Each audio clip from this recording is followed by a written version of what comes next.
Are you ready to get sick? Because it's just about the least healthy time of the year. Short days and holidays are notorious for mental health. Traveling and long hours to get ready for vacations are going to hit your physical well-being, and that's just if you're not one of the millions of Americans out there working extra long hours because it's a holiday season. Is your business ready to get sick? What are you doing to stop your business from getting sick? Are you and your business ready for the COVID-19 vaccination and testing emergency temporary standard? Maybe you're wondering why all the questions. Well, right now, the ETS is a question mark. We can tell you what's in it, links in the podcast notes for webinar on the ETS. We can tell you the ways it might affect your business, and we can even tell you the legal route it's going to take. But will the ETS actually go into effect?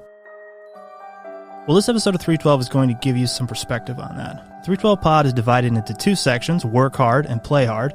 In our Work Hard segment, I'm joined by Dan Titus, CEO, Jackie Baxley, EHS&S Practice Leader, who also presented the previously mentioned webinar, and Alicia Washington, Director of Marketing and JEDI, to discuss what's in the ETS and what it means for your business.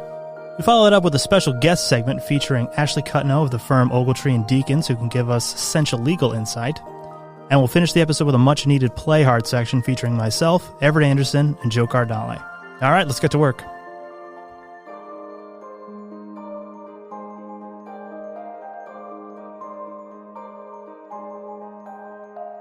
Hello and welcome to 312, the HRP Podcast. I am Tom Simmons, content creator at HRP. I'm joined today by Dan Titus, CEO. Hey. Alicia Washington, marketing director and director of JEDI and DEI here at HRP. Hello. And Jackie Baxley, our EHS&S practice leader. Good afternoon, everybody. And today we are here to tell you about the ETS COVID OSHA standard. So, Jackie, can you start us off by telling us what an ETS is? Yeah, so an ETS is an emergency temporary standard. And as the name implies, it is issued in emergency situations, and it is temporary in nature. And through the Occupational Safety and Health Act in the 1970s, it actually establishes this framework for setting emergency temporary standards when we have situations of grave danger from exposure to hazardous substances or agents, and the hazards just can't wait for the normal long process creating a new regulation. That takes years, where an ETS is supposed to be a bit more responsive for dealing with serious situations. Now, is it fair to say that the ETS is what most people would refer to as the vaccine mandate? No, not necessarily. There's two active ETSs right now. So ETS is just an emergency temporary standard. There's currently two that are active right now. One ETS is for healthcare specifically as it relates to COVID. The one that's in the news currently is the vaccination and testing ETS. So there are two right now. So I think for the nature of this conversation, we can just probably go ahead and outline. When we talk about ETSs, we will be talking about the vaccination and testing ETS, not the one related to healthcare. Okay. So who is primarily affected by this ETS that we're talking about today? It's important for us, before we get into too much of the devil of the details, for us to indicate that as of today, which is November the 10th, this standard has a stay in the courts, which means it doesn't apply to anybody right now because there's a stay. But, depending on the outcome in the courts, assuming that, I think for the sake of conversation, it's probably best for us just to, if it goes through the courts and it is, it stays relatively intact, this standard applies to employers that have 100 employees or more. And those are employers that are subject to OSHA. There are some employers out there that are not subject to OSHA, but any employer that is subject to OSHA that has 100 or more employees is covered by this standard. So we say 100 or more employees, but there's some interesting nuance to how those 100 employees are counted. Is that right, Jackie? Yeah, that's true. And it might be it might be kind of contradictory to maybe some ways that folks are used to counting employees. So when we're talking about counting employees, specifically within this standard, this emergency temporary standard, we are counting all employees. And what I mean by all employees, I'm talking about let's just use HRP for an example. HRP, we have an office in Farmington, Connecticut. We have an office in Greenville, South Carolina, and in Tampa, Florida. When we're counting our employees to see if we're subject, we are counting all of those employees. So regardless of the physical location, all under our HRP umbrella, we're counting all of them across all of the locations. So you don't count any individual location individually, it's collectively. And you're counting all of your employees regardless of those employees' vaccination status. So for example, if you add up all of our employees at HRP, we've got folks that work out of their home. We've got folks that work in offices. We count up all of those folks and we end up, what is our head count now, Dan? About 121? Somewhere in the neighborhood, about 120, yeah. Yeah, so we are subject. So that's, but where some of the nuances gets in is, we're pretty easy. We're a professional services company. It's pretty easy to count our employees. But there's some nuances when you get into situations like staffing agencies and multi-employer work sites and franchisee and franchisor type relationships. Let's just kind of take the staffing agency first. It might not be intuitive, but if let's say, for example, all of a sudden HRP is not, we're a staffing agency. We are now all of our employees that we might have at different physical locations, their employee count falls under us, not under their host employer. So if I've got 5 people that I'm staffing at this company and 5 people that I'm staffing at that company and 100 that I'm staffing at this manufacturing facility, that all goes under my head count, not that host facility's head count. And then at multi-employer workplaces, and think of like a construction site. You might have a general contractor. You might have a professional trades contractor. So each one of those individual employers counts their own people. So I could have a crew on a construction site in 7 different locations. I'm counting all of those crews across all of my various work sites. I don't look at any one work site and count all the different, contractors you might have there. It's just my employees, regardless of where they're scattered about. That also would include AEC firms as well. So a firm just like ours, I contacted a lot of my AEC colleagues because a lot of their firms are our size or larger. And I know in every AEC firm I worked at, we did submit OSHA information as well. And so, once I saw that and it said, 100 or more employees, I'm like, gosh, this is everybody. It really made me jump to pretty much everyone I know. I'm telling my husband, I'm telling my aunts, my uncles, to just tune in to learning more about this because they need to tell their employers about it. Oh, absolutely. I mean, office type insurance companies, AEC firms, like you said, landscaping companies, that, might have 100 or more employees spread across different, organizations.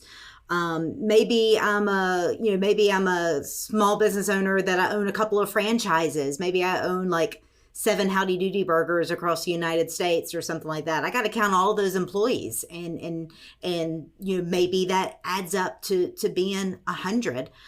So this one has broad implications for sure.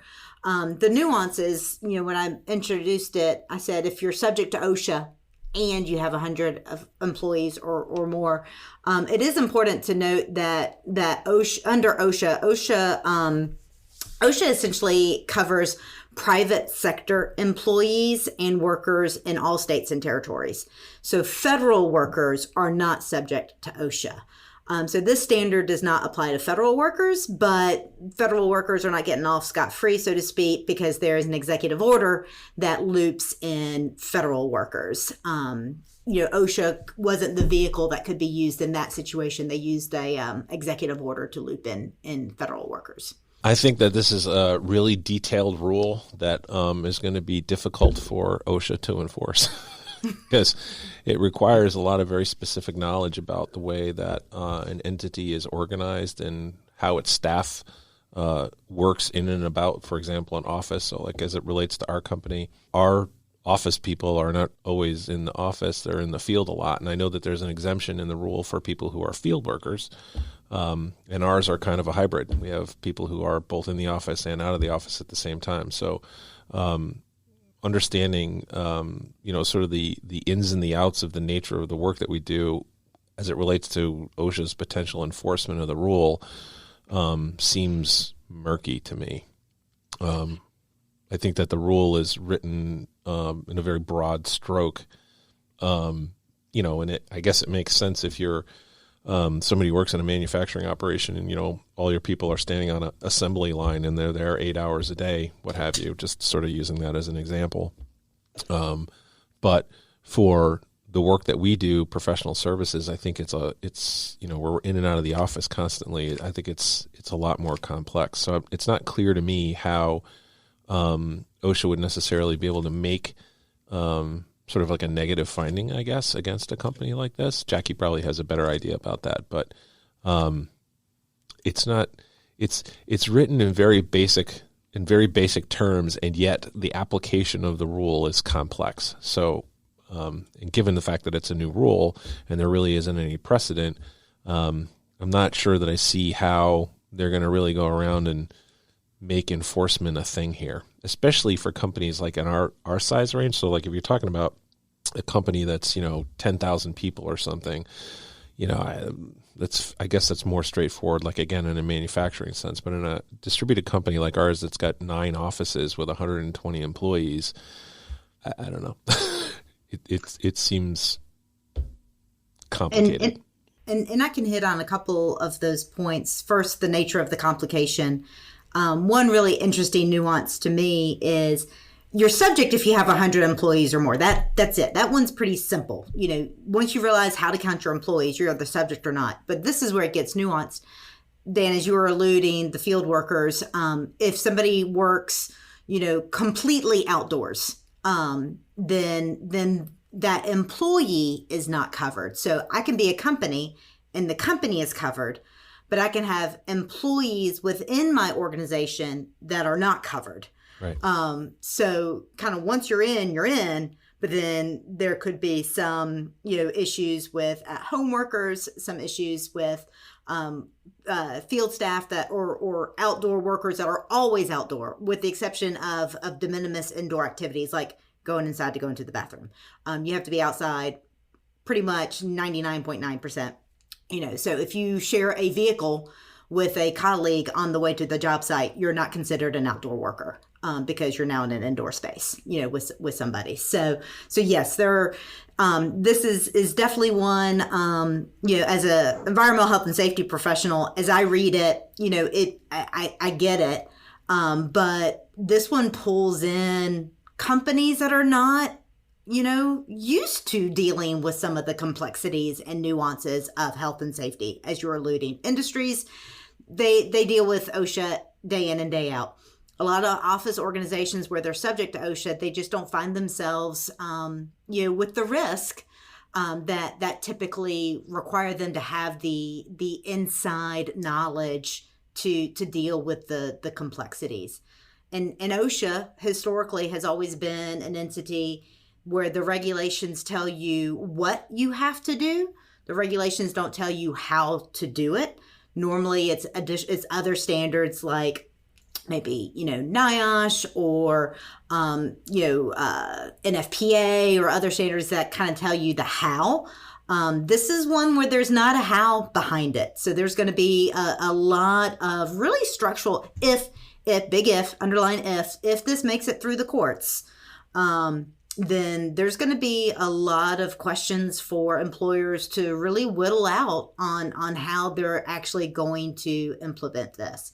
Now, your point about OSHA enforcing it, well, you know what? Everybody is doing more with less, and OSHA is no different. This emergency temporary standard, has such a wide application, as we just mentioned. They're not hiring any more inspectors.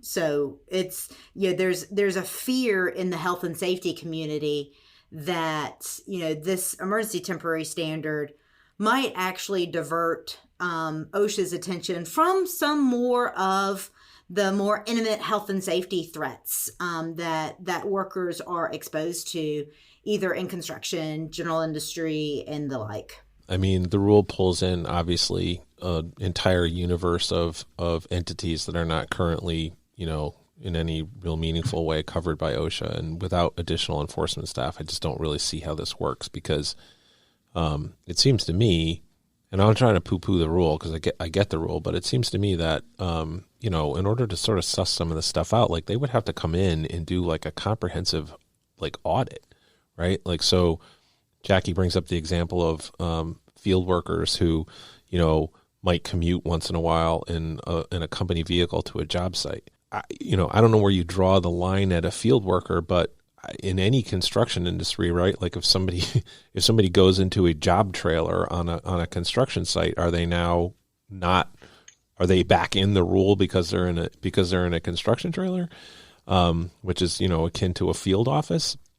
If that's the case, or if once in a while somebody shared a ride to a construction site, but it's not something that they did every day, first of all, how would OSHA be able to even identify that as a thing, number one? And then number two, without doing, like I said, some sort of comprehensive audit that included like interviews with employees and stuff.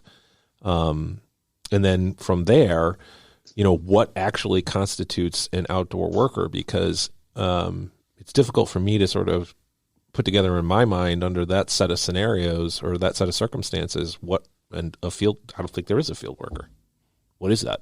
Somebody who doesn't commute with other people and works outside and never goes into like a construction trailer? Maybe a farmer, right? But that's about it.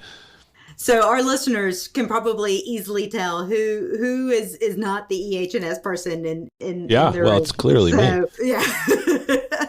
Because Dan, you pretty much just went through exactly what happens with an OSHA inspection. Is OSHA doesn't do audits, they do inspections. And whether it's because of a worker complaint, or it's because of something else that has raised a job site to a level of scrutiny, OSHA comes in and does exactly what you indicated. They interview workers, they request records, they dig into this, and they look for, where an employer might be violating the law. And an emergency temporary standard is that. It's a regulation. It's a shall, not a should. The reason why we're doing this podcast is to get the word out there, to help people start to navigate this, to plan for it and to prepare for it, because industry, they're going to be in a better position to deal with this. Construction is going to be in a better situation to deal with this. Because again, those are just two examples of entities that are subject to OSHA. They know they're subject to OSHA, and they've been living and working alongside OSHA for decades. They get it. Office, insurance companies, retail, service stations, landscapers, everybody else that is subject to this, that is where the challenge lies. And I kind of feel our mission is to get the word out, to help folks be able to navigate the standard if in case it does actually make it through. Whether OSHA actually shows up at your door to enforce it or not doesn't belabor the fact that you still got to comply. It's your obligation as an employer to be aware of the regulations that apply to you, and then ensure that you've got programs and protocols that meet those. And and the group that's on the phone here, we also have common conversations about, ESG programs, at various entities and, environmental, social governance. Under that social part is also where you look at employee health and safety, occupational health and safety. And so, a lot of companies that have ESG programs and maybe not have a real robust health and safety compliance requirement, from that social aspect of ensuring your workers are protected, that's also where this can kind of fall in line with other goals and expectations at the workplace. Yeah, obviously I'm playing devil's advocate here, but it's still, the nuances of this I think are important. So like your classic sort of Amazon delivery driver, right? Somebody who's out on the road in a delivery truck all day long by themselves, except for, the 5 minutes that they go into the office to pick up the keys because somebody else loads the truck, right? How does this rule apply there, right? I think somebody can make a pretty good argument that that's sort of a field worker, you know what I mean? And also from the inspection perspective, right?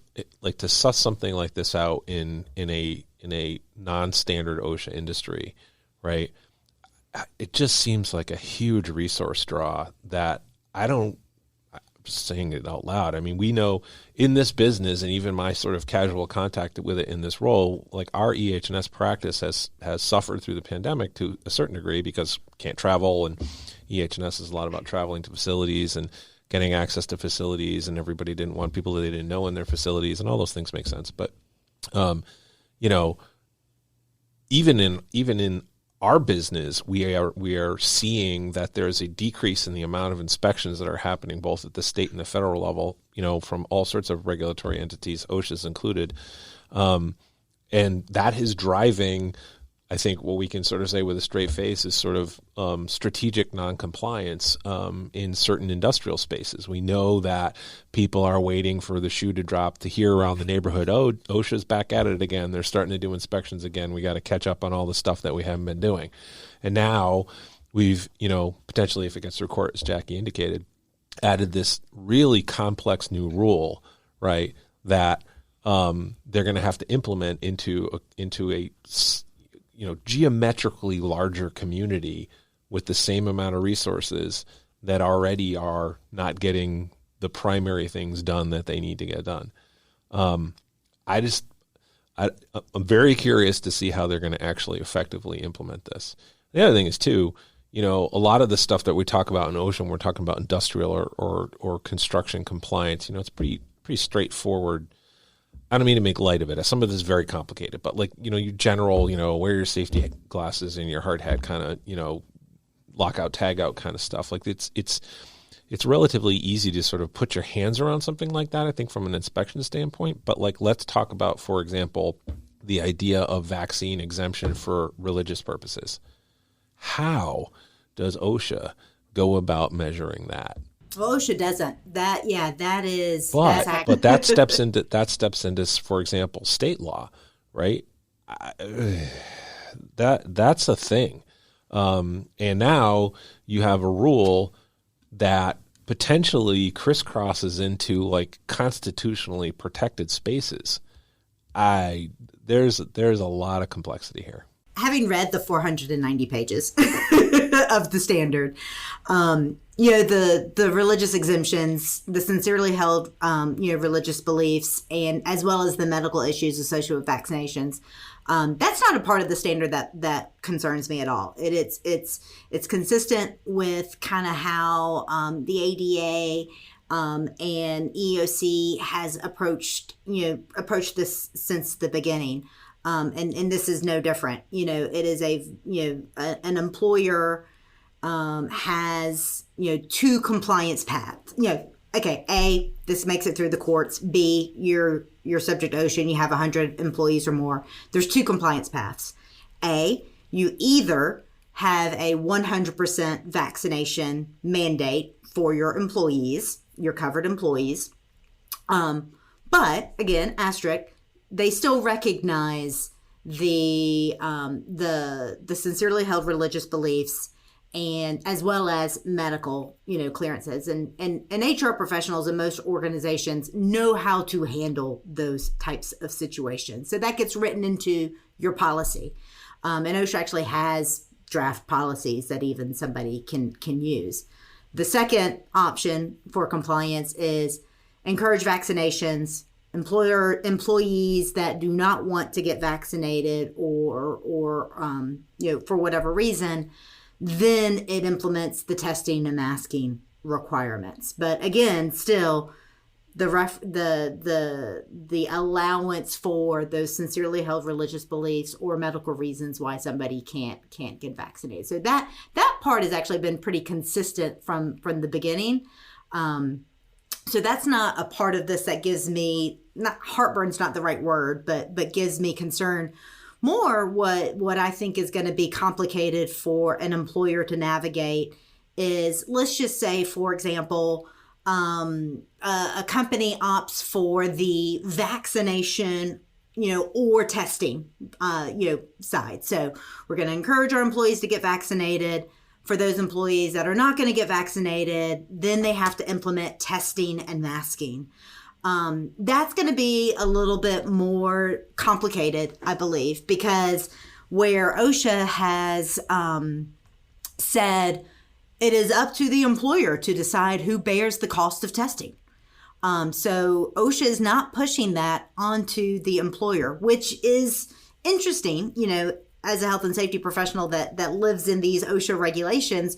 In all other cases, it is the employer's responsibility, to provide PPE, medical monitoring, and the like. But in this standard, the employer is not required to pay for the testing. So an employer can make their employee find their own testing location, get their results all within timely manner, and bear whatever cost might be associated there. Again, unless there's some, Dan, like you were alluding, unless there's some state law that prohibits that the employer has to pick it up, or if there's some labor agreement or something like that's in place. So depending on how an employer wants to take that approach, that's going to get really just complex in the leadership of these organizations, walking through the nuances of that. I'm sure a lot of financial people in those companies are going to be like, no, let the employee pay the cost. We're not going to bear that cost. But then when you talk to maybe your HR professionals within those organizations, they're going to say, do you know how hard it is to find workers these days? We don't want to lose our really good workers because we're going to make them bear the brunt of this testing. So that is not a simple answer.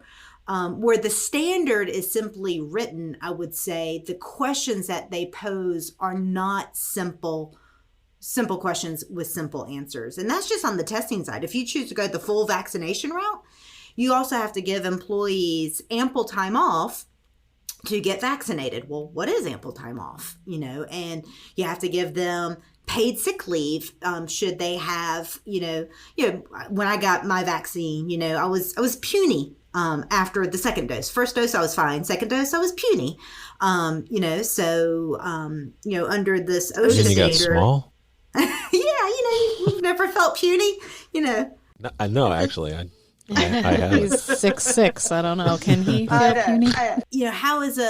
How is an employer going to approach that if their employee has already reached their maximum paid sick leave? Right. And now this new standard has come up. So I think that's probably kind of where the rubber meets the road, right? Like this, we're at some level, we're talking about this rule like it's sort of binary, right? You're vaccinated or you're not. That's not the way this is going to work, right? 99.9999% of the entities that are subject to this rule are going to have to pick the both, right? They're going to have to pick trying to get people vaccinated and carving out spaces for people to get tested. Because, look at the national conversation about vaccines. You're not going to get in the vast majority, if not nearly all, the organizations subject to this rule to 100% vaccination. It's just not going to happen. And so therefore, I think, the rubber really kind of meets the road in the implementation of these programs on the testing side. That's kind of where this gets complicated. Even outside of just carrying the cost. I mean, this is a conversation that we're having internally also, and because we're in this field, we're very lucky that we have access to test kits that other people might not have access to. Which, by the way, we can hook you up with if you're listening to this podcast. We can, just hit us up. We can take care of you. But anyway, Tom, put the link in the notes. Yes, look in the notes for a link to COVID testing kits. Yeah, first come, first serve though, because it is a limited resource, and I think that the amount and the volume of testing that will be required here is so enormous that we're also going to have an issue with availability of test kits. And that's another thing that I don't think, in my sort of cursory read of this giant 400-page rule, I'm not really sure how they deal with that. If you have a, compelling religious exemption argument, for example, right, but you can't get test kits, is the refrain then, well, then you must get vaccinated? Or like that's again, back into like religious freedom and all that sort of stuff.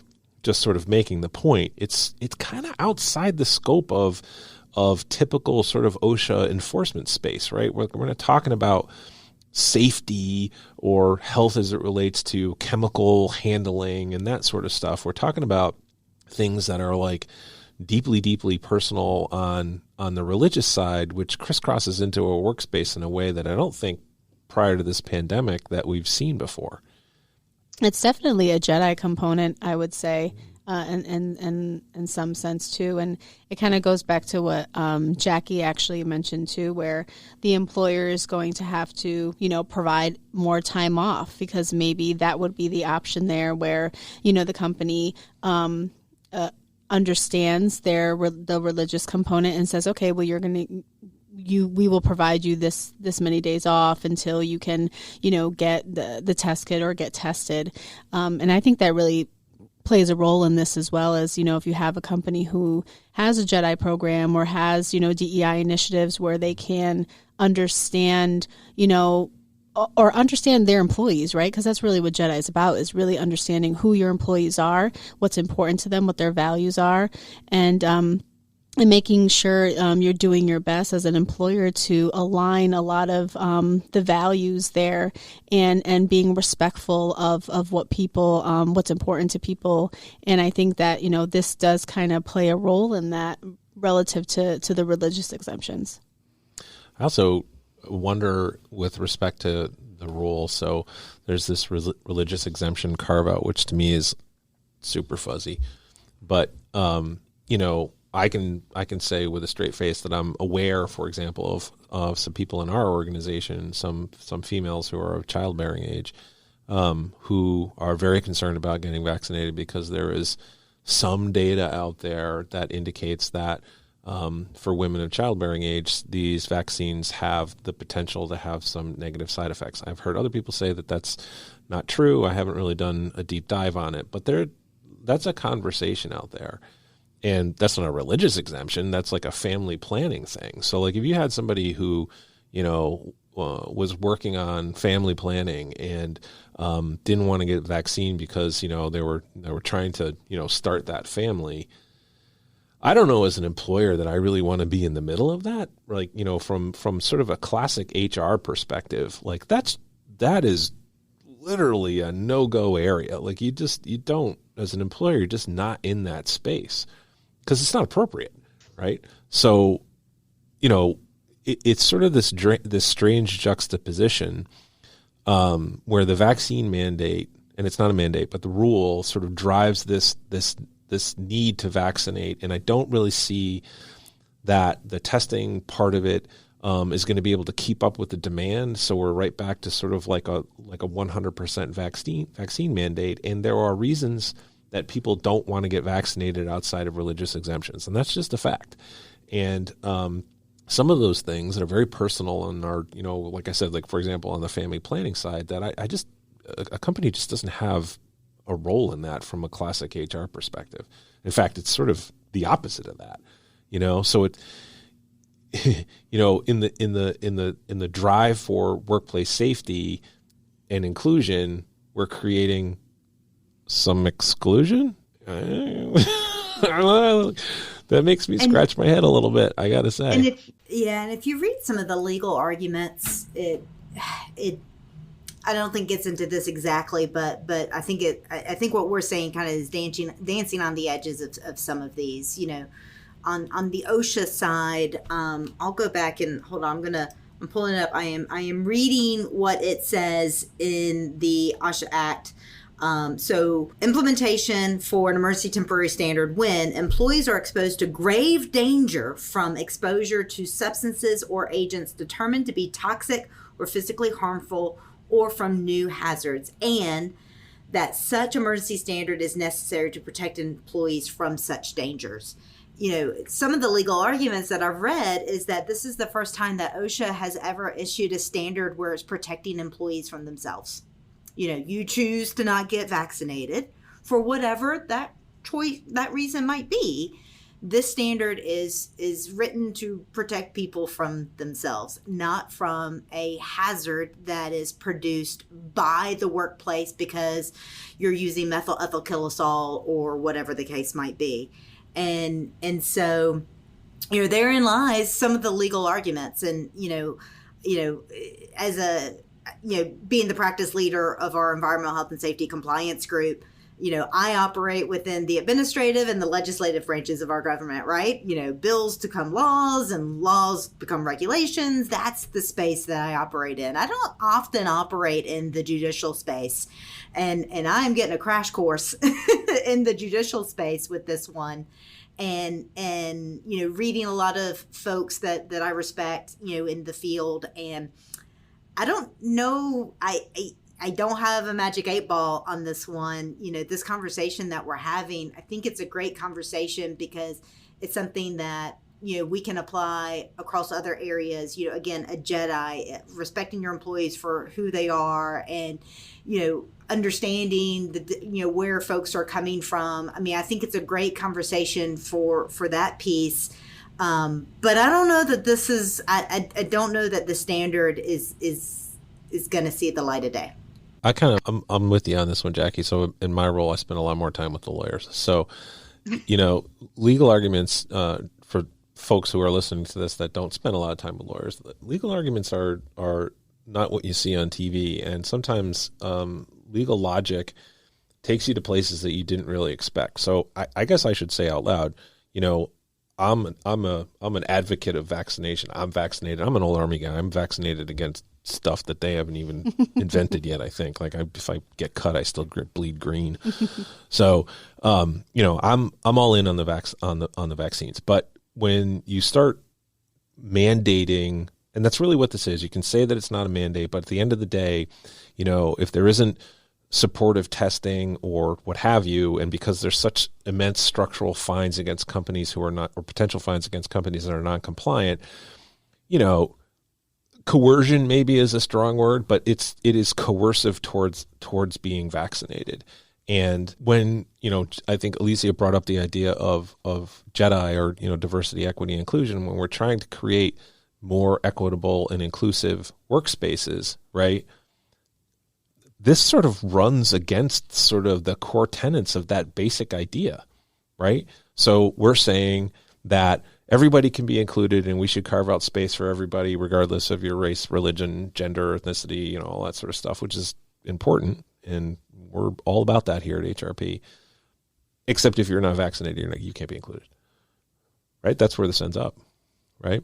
And I think that there's going to be some, and this is not a political statement. I just think that there are some lawyers out there who are a lot brighter than I am and know a lot more about how to, traverse in the law that are going to make some very compelling arguments about why this can't work. And I think it's important to note that regardless of what happens with this emergency temporary standard, where it ends up with an indefinite stay and it expires at the end of the 6 months. By the way, emergency temporary standards have a shelf life of 6 months, and they either sunset or they get replaced with true law, not emergency temporary.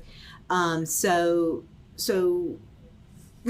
let's just say the standard doesn't make it out of the current stay, and let's say the standard just dies on the vine.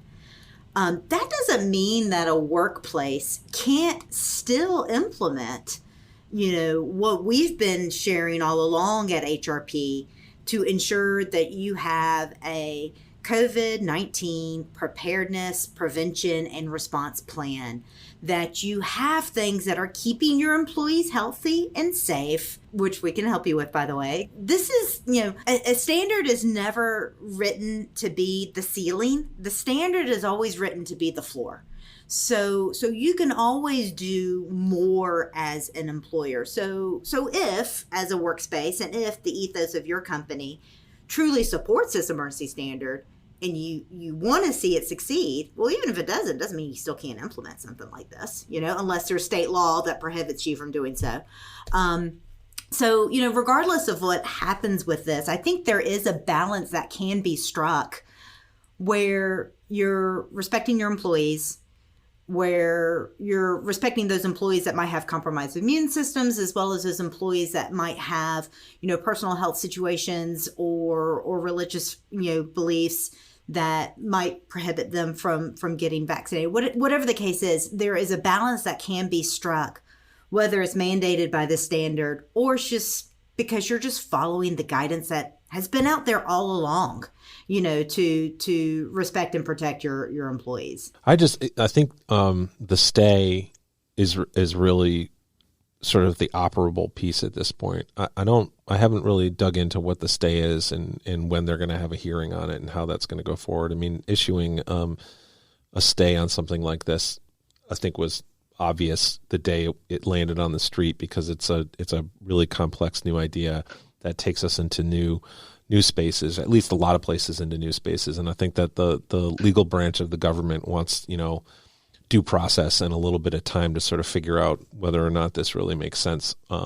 So the stay to me is not surprising, but I'll be honest with you, when they first started talking about the rule, which was, God, it was probably 90 days ago. Like, it was maybe even September, the executive orders. Yeah, the executive orders and all the talk of this was September. And then it landed in the Oval Office like 6 weeks ago, somewhere in that ballpark. And it didn't really go anywhere. Like, it was silent all of a sudden. If I was a betting man, clearly I shouldn't be, but if I were a betting man, I would have said that it was never going to get out of the Oval Office, because, we're here in Connecticut. Jackie's in South Carolina, but we're here in Connecticut. And I think it was U.S. News and World Report, I don't know, some big publication sort of established, I don't know exactly what the metric was, but established that Connecticut, turns out, was the safest of all of the states during COVID. We have never had a raging COVID problem in Connecticut, despite our shared border literally with New York, but importantly with New York City, which had obviously a huge problem. And in this office, we're actually talking about whether or not we really need to continue with the mask mandate. The governor just issued new rules for schools about contact tracing yesterday. In K through 12 spaces, that significantly stepped down contact tracing and people's ability to attend class, even if they've been exposed to somebody that's had COVID. Like, that's okay now, So, like, this state is going in the opposite direction right now. Like, we're exiting, right? I think, like, the Delta variant seems to be in significant on the off ramp. Yeah. And I haven't heard anything about new variants that sort of change the dynamics of that. So, we're sort of in this space where we're starting to talk about, all right, I think we can get back to normal, right? Like, everybody can come back to the office. Everybody's been safe. We're good to go. And all of a sudden, here comes everybody's got to get vaccinated sort of mandate. The timing of it, to me, it's the pace of government, and it is what it is. But the timing of it, to me, it almost seems like it's a little too late. And I wonder if by the time it gets through the court process that the depths of the pandemic are going to be in the rearview mirror anyway. So at that point, what is the purpose of the federal government pouring all sorts of resources into COVID vaccination, inspection, testing, enforcement? I don't know the answer to that. Just sort of saying that out loud, speculating, but it just, the timing of this, to me, isn't supportive of the objective of the rule. Well, I think we can probably wrap on that. Jackie, what would you want as a final takeaway for anyone listening to be? What would you leave yours with your final thoughts being? My initial final thought is during that last episode from Dan, I was totally knocking on wood that we are on the exit ramp, that there's not another variant that is popping up. But I would just end on pretty much what I just said a few moments ago, which is regardless of what happens with this emergency temporary standard, all along, we've been, highlighting to folks, to assess your risk at your organization based off of your workspace design, the density of your employees, and so on, and put into place practices and procedures that make sense for your operation and for the protection of your employees. And I think that is something that, is a bit evergreen, regardless of whether we're talking about COVID-19, whether we're talking about the next super flu, whatever bug, or whether we're talking about whatever the next issue is, just to always exercise that assess, prevent, and control process to deal with whatever it is, that is the challenge of the day. All right, Jackie, thank you so much. Dan, Alicia, thanks for joining us today. Thank you for having us. Thanks, Tom. We'll talk to you all later. All right, thanks. Bye. Bye.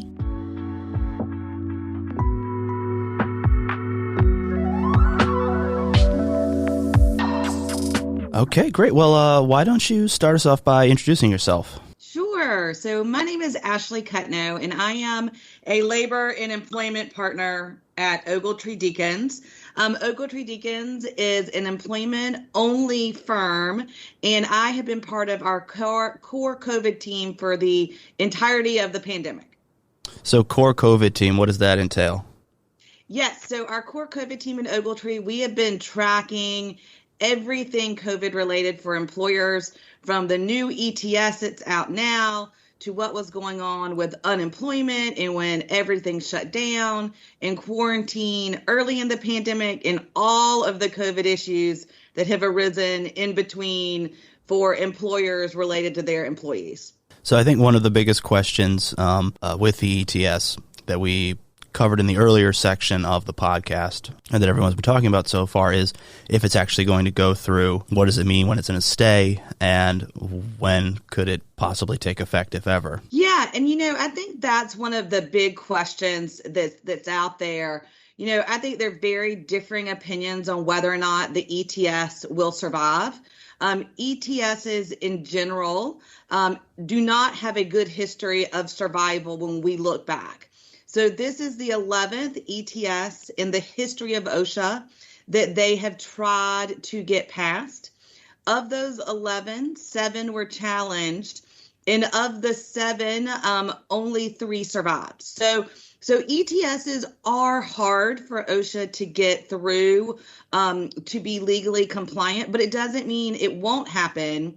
And in this case, it's very interesting. The ETS is 490 pages long, and they spent about half of it really laying out the legal argument for why the ETS should be allowed to move forward. So they have definitely put their best foot forward in trying to get the ETS to survive. Now, what do you pin its chances at of survival? So I'm not sure. I fluctuate, I think, on a daily basis. I think there are really good arguments for why the ETS is too broad, but I also do understand the need for more safety in the workforce. So I think we're really going to have to see, and I think it's going to be a little bit of a process for it to get there. So we're going to have to go through some court of appeals. We don't know which one it'll go through yet, but ultimately the Supreme Court is going to be the entity that decides this. So you think it has to get that far before we even see it take effect? Yes. Okay. So we'll see. So what's happening right now? So currently the Fifth Circuit has issued a stay. That means that in essence, the ETS timeline has stopped. But I think it's really important for listeners to understand that stay is only temporary. And we're going to get another order in that here probably in the next few days. But ultimately, because so many challenges have been filed to the ETS, they are going to do what they call multi-district litigation, which basically means they dump all the lawsuits in one pot, and then they pick a lottery ticket, and they're going to decide one of these courts of appeals to hear it. And then that court of appeals, whichever one it is, it could be the fifth, it could not be the fifth, they're then probably going to reevaluate the stay issue at that point in time. So we're probably going to get another order on the stay before we get an order on the merits of the decision. Now, how much would you say the winner of that lottery is going to affect the legislation's chances of going through? So honestly, I'm not sure that the winner of that lottery is going to have as much impact on the ETS surviving as other people do, mainly because ultimately I think the Supreme Court's going to decide this, and the Supreme Court's going to take a top to bottom look at the ETS when they get it. I think it makes a very big difference on what the initial decision looks like as to whether the ETS is initially kind of struck down or whether it's initially allowed to go through, which does impact timing and how quickly employers have to put these things in place. Is it possible that the Supreme Court, were this to end up on their doorstep, could decide not to hear the case? That is possible. I think that is incredibly unlikely. I think it is too big of a national issue for them not to take it, but it certainly could happen. They have complete control of their docket, but I think they'll take this one. If it were to be in a stay when it arrives at the Supreme Court and they were to not hear the case, would that effectively kill the ETS? So if the Supreme Court did not take it, whatever ruling of the lower court would be the ruling of the land. Okay. So it wouldn't go to the Supreme Court in a form of a stay. It would go to the Supreme Court having either been struck down or having survived.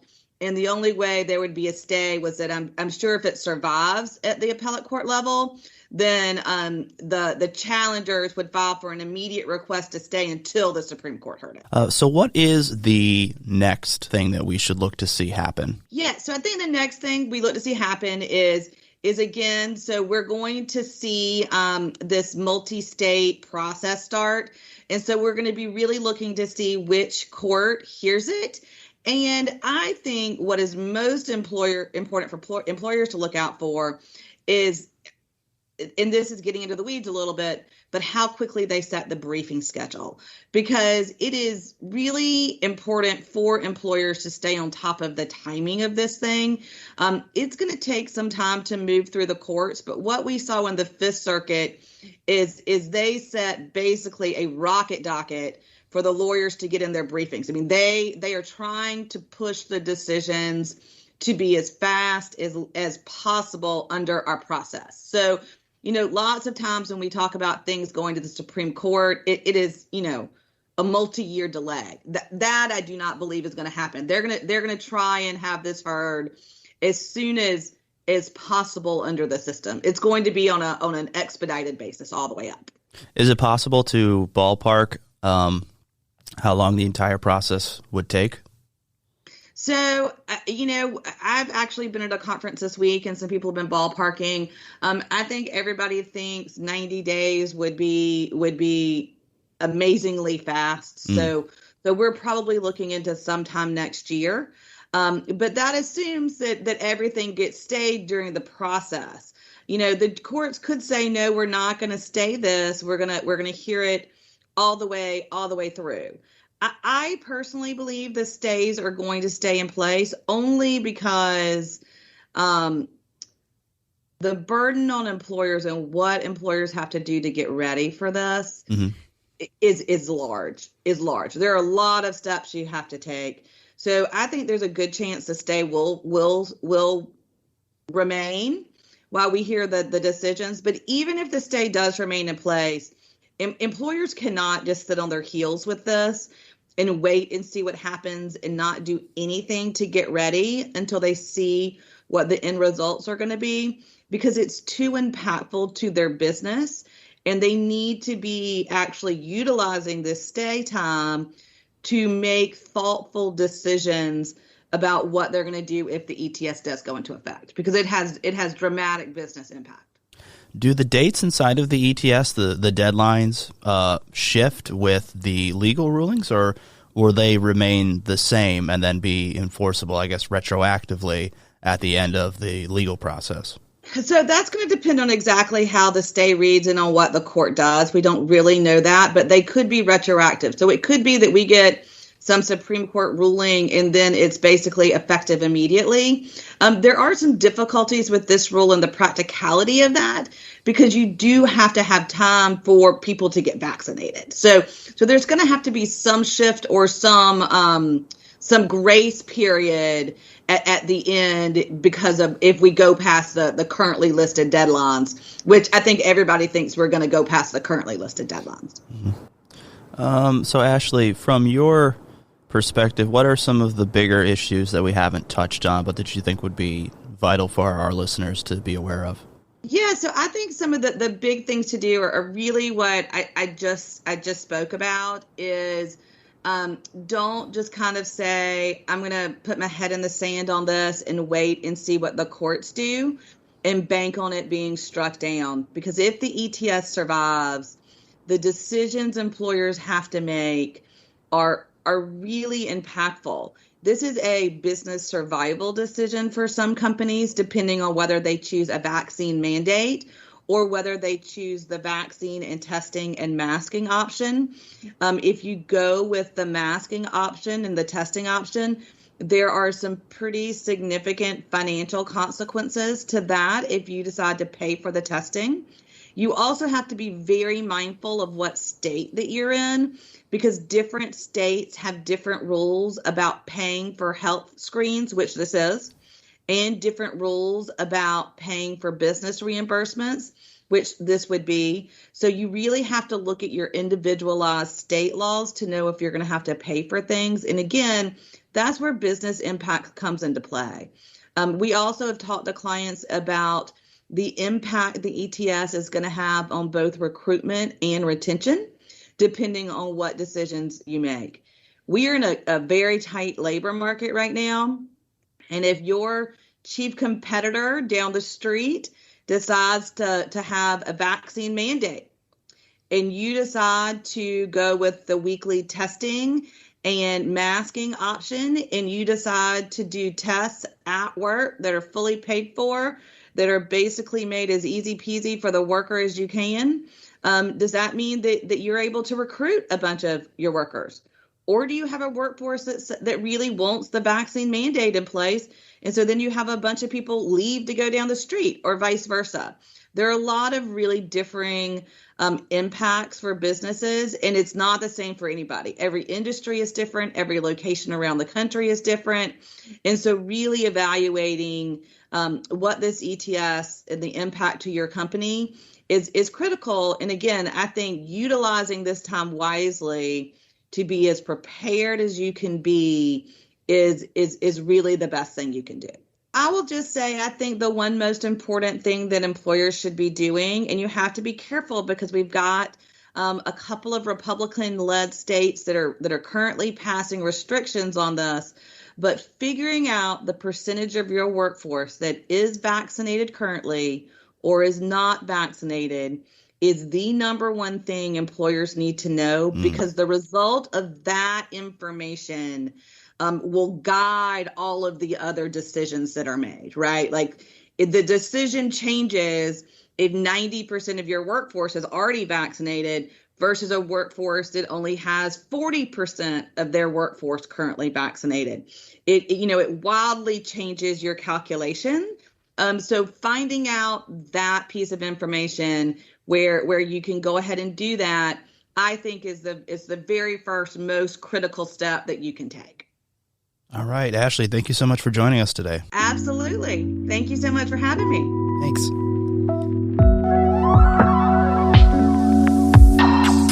Why is that?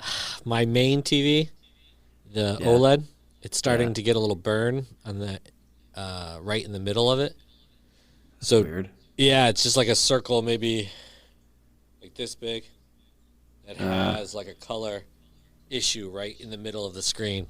So, and it's only faces. Those of you at home, it's a watermelon shaped, I would say, roughly. Oh, I didn't know. I didn't know we were. Yeah, we're on now. Oh, sorry. Oh, we're live. Oh, we're live. We're live. So, but it's only faces that the color gets distorted. So, like if there's scenery or anything like that, it's fine. But when somebody's face goes from left to right, it'll fine, weird color, fine. Interesting. Fine. So I need a new TV. I'm already looking at another OLED. I would just get an LED at this point. How dare you? No. I mean, I guess for you, you've had it for so long, you can't really go backwards. No, I don't know what to do. You kind of screwed yourself. I did. I mean, no, this TV is just TV watching. There's no games or anything on there. I don't need it for anything like that. So I was just going to get the A1, which is a cheaper model. The new Sony cheaper OLED is supposed to be really good. I might look at that too because I only need 880J, I think it is. My issue too is I have that Playbase and Playbase. Sonos Playbase. You just need to replace that. That's what you need to do. I do have one of those trade-in credits, so I get 15% off. This is Black Friday Tech Talk, by the way, where we discuss Joe's coupons that he'll be using. Coupon clip. Well, thanks to me. Thanks to you, what? You made me spend $500 extra. No, I'm the one that got you the coupon. You didn't know that existed. Oh. Where's my coupon? You need a Sonos product in order to have a coupon. Buy me one. I might give you mine. Okay. I'll sell you the Playbase. There you go. Some of your broken junk? No, it works. The Playbase is fine. It's just this. It's big. It's like this big, and it's meant for. And I'm using about 2 inches high. But you have to put the TV on top of it. That was the whole point of the Playbase. So you don't have a TV mounted. It's on. I missed the part where we talked about what the hell this thing is. So it's a sound speaker. Bar. It's a sound bar. Okay, Yeah, it's a sound bar. Got you. But it's circular, so it's supposed to shoot it out like spatial kind of like soundstage. And it works great. Sounds fantastic. The issue is that the stand of the TV is in the center of the TV, so it sits right on top of the Playbase. Yeah. So I have to find a TV that either can sit on top of the Playbase or that has a stand, legs on the side of it that's taller than 2 inches. Which will look really stupid. Well, if it fits underneath it, it'll look fine. What's the difference What's the difference if you have a sound bar laying on the bottom there? It's the same thing. Not really. I mean, the Playbase is not nearly as wide as a soundbar would be. Yeah, but it should fit. You're right, but it should fit in between the TV, the two legs of the TV. Everett just loves to critique other people's TV setup. Yeah. I just think it would look ugly. That's all. Well, I'll have to see. I'm all about aesthetic, and that would really bother me. So the thing is now I need to sell that thing, and find they have other products now. The Arc, which is smaller, so it'll fit. I should just mount my TV. That's the wall mount. Yeah, that's the other thing is like when that thing was created, it was made for TVs that have a stand in the middle, and that really isn't. That's kind of a thing of the past. I mean, other than OLED, I feel like the LG OLED and like Samsung, they have that. But the rest, these TVs are so giant now that they'll just topple over if they have something in the middle. Well, the LG, the C1 that I bought has the base in the middle, but it's long. Like it's almost the whole length of the TV. Where the B1 that I have is the base is small in the middle. And then the A1 has the taller legs on the side. So that's what I was thinking. So the other problem I either have to accept that Everett's going to think it's ugly. Which he will. It doesn't matter what you get. It doesn't matter. I've never even seen it, so it's true. You don't even know what it He looks could like. handwrite instructions for you that you followed to the letter, and he'd still be like, so ugly. And then, or I have to find another Sonos product and do that. So. Yeah. The other thing with the OLED, if you got the same soundbar that I have, it would you have the Arc, right? Yeah, you'd lose like an inch or 2 inches on the bottom of the screen because the OLED's so close to the table that it's on. See, and I can't do that because I lay down on the couch, so I would lose like 4 inches of the bottom of the TV. But you're also seeing the whole thing on its side. So what does it even matter at that point? Yeah. I will say, Joe, that your best option here is to mount the TV and then get a soundbar that you can mount to the mount that's mounted on the TV, so that way it's with the TV. Mount. I know. Mount. Because that's what I want to do upstairs eventually. But Well, that's what I want. I'm actually going to keep the TV though. It's still, besides the watermelon shape in the middle, it's still a decent picture to it. I could put it in the basement. you can only watch videos of watermelons in the middle. That's right. I'll put a sticker there, right in the center part. So what are the big purchases? Are people planning to make big purchases this year on the deal days? I'm buying a thinking about TV. it. I think I'm going to buy a TV too, but I just don't know if I don't know. I don't know if it makes sense to wait because it's one of those years where nothing really changed from like last year to this year. So I have a feeling, TV technology too is like one of those things where it's like it's $7,000 one month, and then the next month they're like, "Oh, that's such old technology. Now it's $300." Like Yeah, it's like I just don't want. I don't want to be the idiot that's like, "Oh my god." Yeah. I'm like the first guy that bought like a projection TV for $10,000. Like I don't want to like end up like that. And you guys know me. I'm a big tech guy. That's happened to me. I've gotten caught with that twice. Yeah. First, when HDTs came out, I spent like almost $4,000 on the TV, and it was the big thing. Has a big back to it. Sony Wega, that was my first one, huge, and then spent $4,000 on that, and then the OLED, my first OLED, which was when those just started. You though, so that's at least good. Yeah, but I still spent $3,500 on that TV. Yeah. Now I could buy the exact same TV for $1,500. Yeah. Actually, No, the one, and that was the cheap model, the B1. That was the cheap model that I bought, 7 years ago. Yeah. Although I did read a CNET article that they say don't buy a TV just to get a new TV, because with all the supply shortages and things like that, TVs are going to be a little more expensive than normal, like the drop in prices. They said wait another year or so to do it. It's not a big. I mean, if you compare, because last year I was looking at TVs too, and the same TV that I want this year, last year probably would have been like $200 cheaper maybe at Black Friday. It's not a huge jump. It's not big, but it's the guy said it's not something. worth it. Yeah, but yeah, no, I don't know. I'm on the edge here. The article said if your TV's working fine, don't bother. Just wait. I've never paid attention to sales around Black Friday and Cyber Monday. How much do you actually get? And are like the sales that are happening now, like the pre-sales, like any different than what you would see? Yeah, they're worth it. It's changed though. It's like now it's like Black Friday is like 3 months long. Like it's like that's what's changed. The idea of like you have to be in store to get this insane deal where where you see people like trampling over each other holding TVs and crap like that. Like that's gone. Okay. Like it's more of just it's especially with COVID. It's kind of like everything. It's changed to online. Cyber Monday is not really a day anymore. It's just kind of like Cyber Black Friday. But it is money saving. That's still there. For sure. Time right now is the best time to buy a TV. I was gonna say if you don't buy a TV now or like Super Bowl the Sunday week before weekend, Super Bowl, yeah, like those are the only 2 times you'd ever buy a TV. Correct. Otherwise, you're losing money.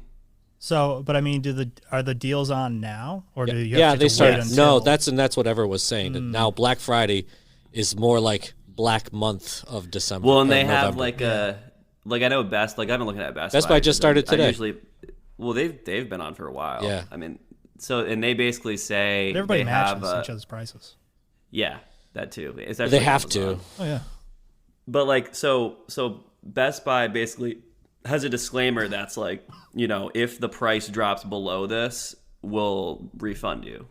So basically, if you buy it now and that same TV goes down $200, you'll get the $200 back. So it's kind of like foolproof in terms of like, oh, I don't know if I should wait. It might go down even more. Like it's just like they're just making people just buy it because I think they have the stock, especially compared to last year. Yeah, I mean, I was looking; they were fine. Also, I like Best Buy because of the no interest. You could do no interest with Best Buy. I've been tracking prices on a camera that we've been thinking about getting for the YouTube channel for about 6 months now. Just trying to make sure I get the best deal on it. Or I think we wait till now because it's probably be the best time. But they've been pulling a Joseph A. Bank on us here, I think, where price looked great. And then for no particular reason, it jumped up to like $50 more than it was ever being run for. And they did that for like 2 months. And now it's back down to like its cheapest. So I'm thinking it's a case of like bring the price up and then cut it so it looks like you're getting a great deal. Yeah. It could also be like they could just raise the price if it was selling well, or like just kind of try to take advantage of like a surge maybe, I guess. But I don't know. That does sound like a Joseph A. Bank, except you don't buy one, get 9 free. That's true, yeah. Now, doing a quick Google search, they say the best time to buy is now and December. And this is just TVs? No, this is cameras. Oh, okay. Yeah. That makes sense. Holiday season, yeah. It's really the best time to buy anything, January though, too. so. I guess January too. So winter. Just January 2nd, just that one day. Yeah, just that one day. Speaking of spending money, we need to get more donations for our Movember campaign. I know. Yeah, I we can't do. believe I'm auctioning off to shave whatever they want out of my beard, and I've gotten nothing. I don't think enough people know what's going on. I've done it every week. I put in every I time. know. We had better participation last time, but it's still, I think it might just be, a down year for trying to get, but then again, I don't know. Tad just raised like $8,000 last month, so. Yeah. Now, for those of you that don't know, Movember is an event where, in order to raise money and awareness for men's health, which includes prostate cancer and mental health awareness, as well as several other important men's health issues, you, for the month, grow a beard, or not a beard, a mustache, obviously, to raise money, raise awareness, or you can do some walking if you are not the type that grows mustaches. We made a video about it last year that you can check out, and we're going to make another one this year that'll be kind of fun. The idea there is that for this upcoming video, I took a picture of my mustache growing in every day for the month, and we are going to get together and make fun of how terrible I look in each subsequent photo, and throw a fun little time lapse in there for you as well. So look out for that video coming out actually next week. Can't wait. The roast of Tommy's stash. Yeah. Especially with it being right after Breast Cancer Awareness Month. I think some of that gets kind of hard to for people to donate, like feel like they're donating like every month kind of thing. I think I've gotten plenty of traction, in terms of like people liking it or commenting on it and things like that on my posts, but it's getting those people to donate, which has been difficult. I saw you even called out the people that liked your post. I did on LinkedIn. I saw that. I had over 1,000 impressions on one post on LinkedIn and like 20 something likes, and I finally commented on it, and I was like, hey, likes are great, but donations would be better. Well, folks, we will have a link in the notes for the podcast where you can donate to our team page to help us get those funds going. Let's go. Home stretch. Here's something completely unrelated. Crocs. I don't understand Crocs. I don't want to understand Crocs. I just wish they would go away, and I wouldn't have to think about them anymore. My daughter asked for a pair for Christmas. It's amazing the durability of that as a trend. It is unbelievable that it has moved from your father to teenagers now. Teenagers. Just to be lazy walking to school. It's infected every generation. It has. But it's also one of those things now where it's like, before you'd be like, oh, you wear Crocs, like that's so embarrassing. And now it's like, oh, you don't wear Crocs, you're so embarrassing. You wear real shoes. It's like, what? Where did I go wrong? Where I just I've been just wearing shoes and like now all of a sudden it's I can't believe you're doing that. It's unbelievable. I just don't want to start wearing them because I have a feeling I'd probably really like it. I can't imagine what the appeal is. I don't know. They don't seem the least bit comfortable. I will say, Kath got a pair. My wife. Here we go. And you try all your wife's shoes on. So I all the time. Yeah. The Crocs are very comfortable, but I cannot get over the fact of how freaking dumb you look wearing them. Like it is just it's like you might as well just walk around in flippers. Like it's like a bizarre like, and now people are putting like little decals and like stickers in them with like little all pins. different. Yeah, little pins like you put in I like used your to do that backpack or something for like my that. little kids when they were little. Yeah, That's what they so did. it's like, and now that's I don't know, man. Here's the thing: if you're a get it. teenager, if you're a teenager, and it's like on style or whatever, it's like what's hip. It doesn't matter how stupid it looks. You can wear it and it's fine. Well, listen, I mean, Yeah. now I couldn't do that anymore. they wear pajama pants, sweatshirts, and Oh, Crocs going it's to been school. like that for 25 years. Though. Not when I went to school. Not when you went to school, but true, yeah, immediately to be after. fair, All right, well, I wear sweatpants like in jean shorts like every day. I don't to think I school, ever so. wore sweatpants to school. It's the same when I was in high school. Not a once. For a while didn't, I but just everyone wore. did. For a while I would just like walk around in like my winter jacket and sweatpants in school just the whole day. Yeah, well. Just cozy up. Back in class. my day, couldn't walk in snow that far with sweatpants. I don't know if it's like the whole. I know like for like the younger generation, there's like a lot of like nothing that they can do. Like you were just saying, nothing that any like kids these days. I don't want to say that, but you know what I mean. These days. Kids these days, like nothing they can do is wrong or bad or weird or ugly or dumb. But it's only when like you or I would do that, then that's bad. Yeah, because it doesn't belong to us, and we would only do it because we were trying to But it's seem younger. But it's so funny to me because like the whole like motto around like the generation is like you can do whatever you want, like be yourself, be like whatever, no one cares.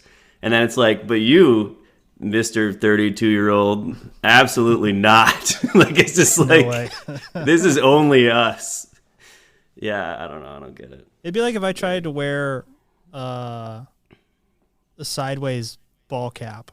It would absolutely not. No one would. Like people look at me and they'd be like, "Who is this creep?" You'd probably get fired. I'd look like the Steve Buscemi meme.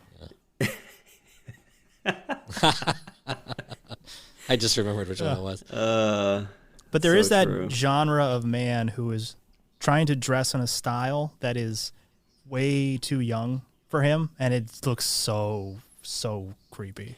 I think my favorite part about that is that it's like the gap just keeps getting wider, and they keep trying to get. And once they finally wear something that's like, okay, would meet what fits the time, and like that's already passed. Now you're 10 years behind again, and it's just like this sad progression of someone wearing something off trend for their entire life. What's everybody doing for Thanksgiving? Nothing. Nice. I am going to Kath's parents, and they're having some family. And Want to clarify who Kath is? Sorry, My my wife. wife's my wife. Her parents' house. They live down the street. Her sister and their family live down the street too. So we'll all kind of get together, have a nice little Thanksgiving. Her dad's a chef, so Oh, that's right. always makes really, really, really good stuff. Nice. Is it Chef Mike?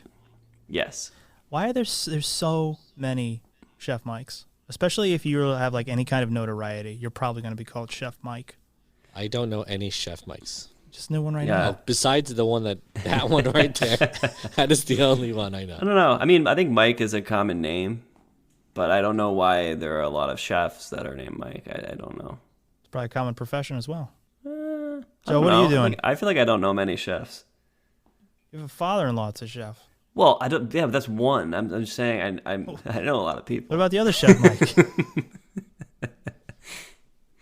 I am doing 2 Thanksgivings like normal. Yep. You get the Thursday we have with my parents. My brothers are away with their respective families. Mm-hmm. And then Friday they all come back and we do another one. Is Italian Thanksgiving? It's not that. It's not a different thing? No. There's no ziti? It's not. There's ziti. Yeah. There is pasta. ziti. There is pasta. Just a pizza pie There's definitely there's no pizza, but there is pasta. and turkey meatball. She got to make the pasta for the little kids who don't like turkey and stuff. So that's what they get. Nice. But we'll have enough food. I used to have hot dogs on Thanksgiving when I was a kid. Nice. There you go. Yeah, We'll have enough food on Thursday. I was like three 4 families. years old, and I still get made fun of for it, even though I'm like, okay, well, literally, I was 4, so I don't know what else to tell you. You still eat like a 4-year-old, though. No, I do not. You like to believe that. I do not. I do not. All right. Well, everyone, thank you for joining us on this episode. Hopefully this Play Hard segment gave you a little break from all of those hard-hitting facts about the vaccination testing emergency temporary standard that is going into effect. We will continue to keep you updated on the latest there. Check the notes for the podcast for some very helpful links there, including the webinar hosted by Jackie. They can give you some really in-depth knowledge about the standard and the details of it. And we will talk to you next time. Stay safe, everyone. Bye, everybody. See you guys. Turn your recording back on. Turn your recording back It on, Everett. depends. Ooh, I yeah, that's a don't good one. understand. Football is a TV game. It doesn't work in person. You're absolutely 100%. That the TV version of football is a lot better than the in-person version. That's what I'm saying. Absolutely, but it's Yeah. not. I wouldn't say going to a football game is bad because there is something Get your about. mic more in front of your face. Sorry, Yeah. there is something about being there with all the fans and going crazy when something cool happens. You don't get that sitting at home. Yeah, I would go to a concert for that. but you can get the same feeling for football. Like Yeah, but those I don't big get plays. beat up because there's a different band playing at the same time that has other fans. That is a very good point. There is a con there, and that is one. But Also, but the problem is the concert only lasts for like an hour, for like 45 minutes to 2 hours. I'm not there for 3. 3 to 4 hours, and it's not Eh. like the band plays a song and then takes a 5-minute break every time. It's not one. It's not even a song. It's literally that was gonna it's be literally my- a Yeah. sentence of the song. I know football that is was gonna be my thing. Is the whole thing with the stoppages is like, Mm-hmm. yeah, you know what you said about you can celebrate with your everyone going crazy. It's like, yeah, but if nothing happens for so long, I'm gonna have no idea that anything crazy has happened. It is true. Because But there's I'm like, a lot. I don't even. There's a lot you of just gaps. I would lose attention, and I'm just like, I don't even care anymore. Nah, Like, it's you like, don't. You Yeah, don't. yeah. Oh no, another punt. And But Gillette it's has just done Gillette has done a very good job with the beer selection that they have now. That part is way better than Mm-hmm. it used to be. They do a lot more replays. They do a lot more red zone stuff. So it's gotten a lot better. But even since I've had tickets now for 13 years, it's much, much better now than it was 13 years ago. I just don't understand the people that are going when it's like -20 and they're wearing like 900 layers. And there's that's icicles. the appeal. is There's to- icicles yeah. coming from their nose and eyes. You wear face masks. That's the whole part of the appeal is like testing yourself against the elements. It's That's like right. climbing a mountain or something. And actually, cold is not a big deal. It's rain. Rain is the worst. Snow's not even that bad. Yeah, definitely not better than baseball though. I disagree. I find going to baseball games, besides sitting and having a beer, I don't know. Baseball games have like an aura to them. Like they just Yeah. have an atmosphere that nothing else can achieve. Exactly. Nah. But I would only want to go to like Fenway or Wrigley or someplace that's like a real baseball field. I wouldn't want to go Yeah. to these dumpy, giant stadiums that Death Stars. Yeah. Well, Wrigley's They're a like 10% of the seats have people in them. Wrigley's a dump. But it's a No. it's history. Oh It's my history. gosh, Wrigley is amazing. The whole Wrigleyville around it. Oh, Sure, you can't that's beat that. newer, That's though. That way wasn't- that's better than Fenway in my opinion. Fenway That whole- outside whole Fenway area. has gotten is another thing that's gotten better, but that used to be really bad. Outside of like- Fenway Park, there was nothing to it. You would literally go there, go to one bar, and then just go in, and that one bar would be jam packed. You couldn't even go anywhere. But it's not like Fenway itself as a stadium is like a comfortable place. That is it's true. Not at all. It's That very is uncomfortable. very, very And uncomfortable. it And does- yeah. you're not even facing the field. A lot of seats that you could sit in. You're Yeah. facing. Well, at least they've replaced most of the like really tiny seats though. Not really. I Not think too the much. old ones they've replaced a lot of them. I don't know. Well, they're still facing the wrong way. Oh well, yeah, that's definitely. Or you're like right behind a pole. Oh, right behind a pole. Yeah, they haven't gotten rid of those seats. Where you're just exposed to the sun for the entire Oh game. my God, I've done. Oh, I couldn't do that. I had sunburn wearing shorts and having sunburns just at the top part where your knee from your shorts. It's I terrible. will argue that knee sunburns are the worst sunburns you could ever have. Absolutely worst. It's like the only part of my body that gets like way more sunburn than anything else. And I don't understand if it's just because I forget about it or if it's like a scientific fact or what it is. But I feel like every time I get sunburns on my knees, it's like, because every time you move your leg, you feel it. Yeah. Actually, I disagree. I think the worst place to get a sunburn is the top of your head. And now, being a person who doesn't have hair, that happens to me now. It doesn't happen to me or Tom. So absolute worst. You can't do it. We can't. What am I going to put? Sunscreen on my head after, you know? Gotta wear a hat. Yeah, I got to wear a hat. A bucket hat. you're a nice kid. Go I do. lather I it. wear a hat, you know, and I turn it to the side. You gotta lather up that bad boy with some aloe. You can't do that. So, yeah, now I have to wear hats all the time. All right, and that is the actual end of the podcast. Thanks, everybody. We will talk to you later. Bye. Bye. Bye.